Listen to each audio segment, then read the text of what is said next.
Welcome to English Lane. This is the channel where you can improve your English listening skills through inspiring real-life stories and biographies. In the previous episodes, we explored Larry Ellison's life from his childhood struggles, his early career, and the foundation of Oracle, to the challenges he faced in building a world-class company. Now, in Part 4, we will discover how Oracle rose to global success. You will learn about Larry Ellison's bold strategies, the intense competition with Microsoft and IBM, the risks he took, and the victories that made Oracle a leader in the software industry. So, listen carefully, practice your English, and let's continue this fascinating journey with Part 4 of Larry Ellison's biography. By the mid-1980s, Oracle was no longer a small startup. The company had gone public, attracted major clients, and was beginning to make its mark in the software world. But Larry Ellison was not satisfied. His ambition was much greater. Let us now explore how Oracle rose to power, how Larry's leadership shaped the company, and how he battled rivals in the technology industry. Chapter 9: Oracle's Explosive Growth. After going public in 1986, Oracle began to grow rapidly. Businesses around the world were realizing that relational databases were essential for managing information. Banks used Oracle software to track accounts. Airlines used it to manage reservations. Retailers used it to track sales and inventory. Governments used it to handle records and security systems. By the late 1980s, Oracle was one of the fastest-growing software companies in the world. Larry Ellison was praised as a visionary who had transformed data management. But rapid growth also created problems. Chapter 10: Leadership Style: Bold and Demanding. Larry Ellison became known for his intense, competitive, and sometimes ruthless leadership style. He demanded excellence from his employees. He pushed them to work long hours, to think creatively, and to deliver results quickly. Some admired his energy and vision. Others criticized him for being too harsh and arrogant. Larry Ellison believed that competition was essential for innovation. He often said, "When you innovate, you've got to be prepared for people telling you that you are nuts." Inside Oracle, Larry was not afraid to fire executives who did not perform. He was deeply involved in product development and was famous for making bold, risky decisions. This leadership style shaped Oracle's culture: fast-moving, aggressive, and ambitious. Chapter 11: Oracle versus IBM. One of Oracle's biggest rivals in the early years was IBM, the giant of the computer industry. IBM had its own database system, but Larry Ellison believed Oracle's software was far superior. He positioned Oracle as the bold challenger, constantly criticizing IBM's slower, less flexible systems. In many ways, Oracle's rise was fueled by its rivalry with IBM. Larry Ellison loved competition, and he loved proving that his smaller, faster company could beat the biggest players. This rivalry established Oracle as a serious force in the technology world. Chapter 12: Mistakes and a Crisis. However, Oracle's rapid expansion also led to serious problems. In 1990, Oracle faced a major financial crisis. The company had been growing so fast that its sales team often exaggerated earnings and pushed clients to buy software before they were ready. As a result, Oracle was forced to restate its earnings. The company's stock price collapsed, and many thought Oracle might not survive. This was a turning point for Larry Ellison. He admitted that his company had made mistakes, and he worked hard to fix them. He reorganized the company, tightened financial controls, and rebuilt Oracle's reputation. From this crisis, Larry Ellison learned an important lesson. Rapid growth is dangerous without discipline. Chapter 13. Expansion into new products. Once Oracle recovered, Larry Ellison pushed the company into new areas. Oracle began developing software not just for databases, but also for applications, enterprise management, and cloud technology. Ellison understood that businesses needed complete solutions, not just a database, but an entire system to run their operations. This vision allowed Oracle to compete directly with other giants like Microsoft, SAP, and later, Amazon. Chapter 14. The Internet Revolution. In the mid-1990s, the Internet was becoming a global phenomenon. Many traditional software companies were slow to adapt, but not Larry Ellison. He immediately recognized that the Internet would change everything. He launched the Network Computer Project, a low-cost device that could connect directly to the Internet and run software remotely. While this specific product failed, the idea behind it was revolutionary.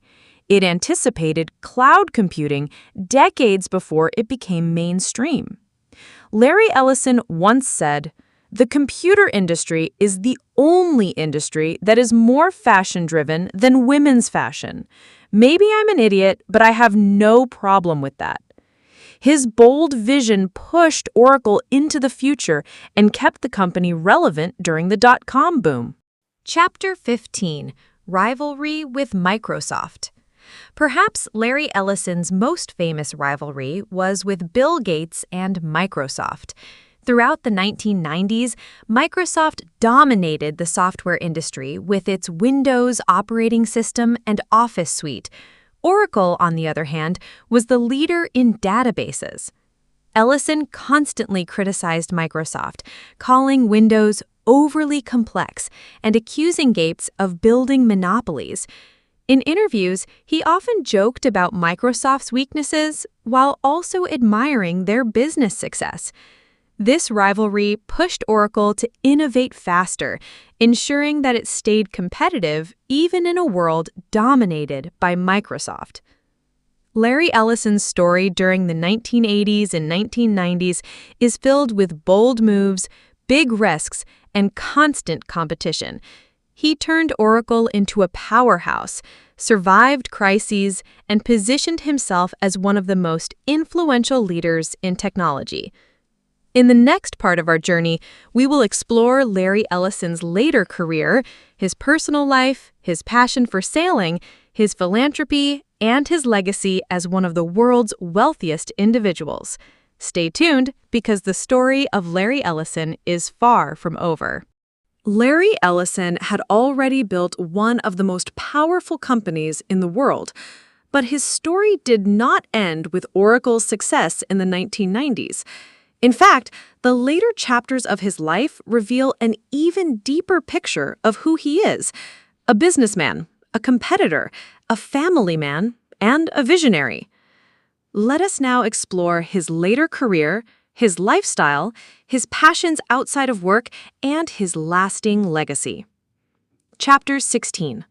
Oracle in the New Millennium. As the 2000s began, Oracle faced new challenges. Competitors such as SAP, Microsoft, and IBM were growing stronger. Larry Ellison knew that Oracle had to expand beyond databases. He began acquiring other companies to strengthen Oracle's position. Some of the most important acquisitions included PeopleSoft in 2005 for human resources and business applications, Siebel Systems in 2006 for customer relationship management, CRM, BEA Systems in 2008 for middleware and enterprise software, and Sun Microsystems in 2010, which gave Oracle control of Java and the Solaris operating system. These bold acquisitions transformed Oracle into a complete enterprise software company. It was no longer just a database provider. It now offered a full suite of applications and tools for businesses. Larry Ellison's strategy was aggressive, but it worked. Oracle became one of the top 3 software companies in the world, alongside Microsoft and IBM. Chapter 17. Embracing Cloud Computing. In the 2010s, a new revolution was taking place: cloud computing. Companies such as Amazon, Google, and Microsoft were offering cloud-based solutions that threatened traditional software models. At first, Larry Ellison was skeptical. He famously mocked the term cloud computing, calling it just a new name for old technology. But soon he realized its potential. Oracle began heavily investing in cloud infrastructure, databases as a service, and enterprise cloud applications. By the late 2010s, Oracle had become a serious competitor in the cloud market. Larry Ellison proved once again that he could adapt to new technological shifts.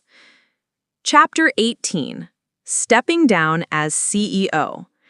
In 2014, after nearly 4 decades as Oracle's leader, Larry Ellison stepped down as Chief Executive Officer, CEO.